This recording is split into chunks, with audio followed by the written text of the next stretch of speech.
On the 20th of November 1944, Wellington bomber MF509 crashed into Carreg Goch in the Black Mountains, Wales, whilst on a nighttime cross-country exercise.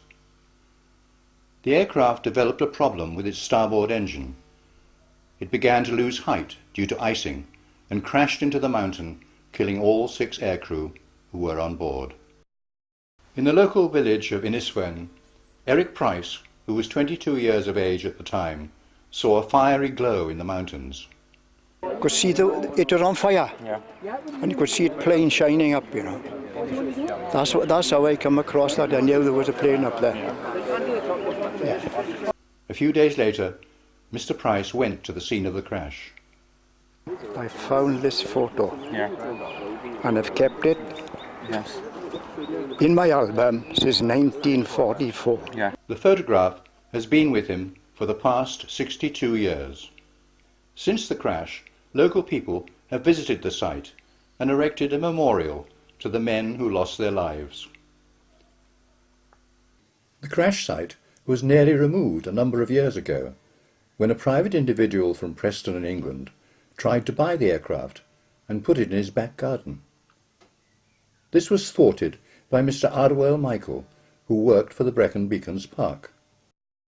But we also campaigned back in 1998 that there was a request by an individual from Preston to remove much of this aircraft there to his backyard in Preston, and at that time, fortunately, I was in a position where I could muster support from members within the national park and also with local councils to make sure that this wasn't being removed here, because it is a war grave as far as we are concerned, and it is part of our heritage now and part of our folklore.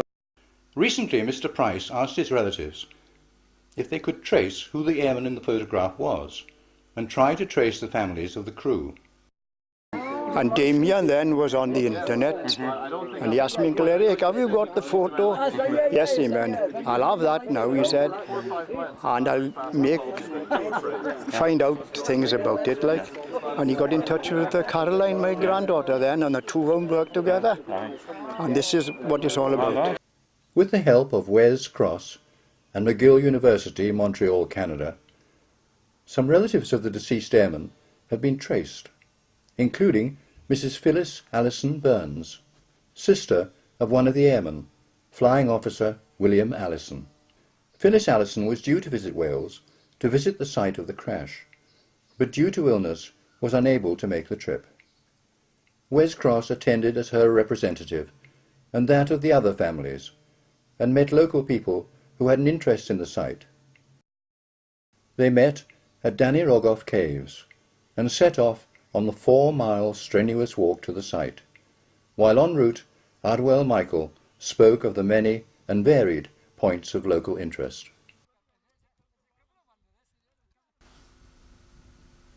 The scene of the crash is thought-provoking, and Wes, at his first viewing, reflected on the scene before him and what had happened on that sad night.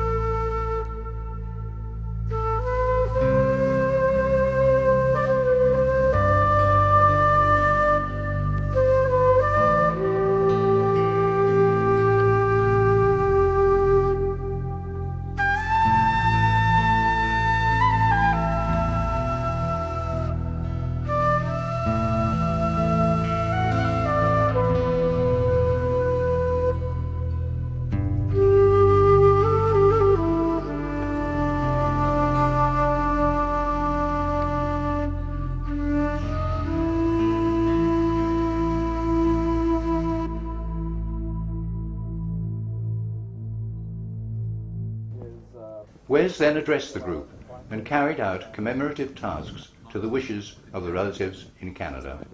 So we've written to the Canadian government and suggested that this also be identified. I'm not sure what that does, but it may provide some money in the future to stabilize the site, or if the memorial needs to be replaced. I don't think it does. It's beautiful the way it is.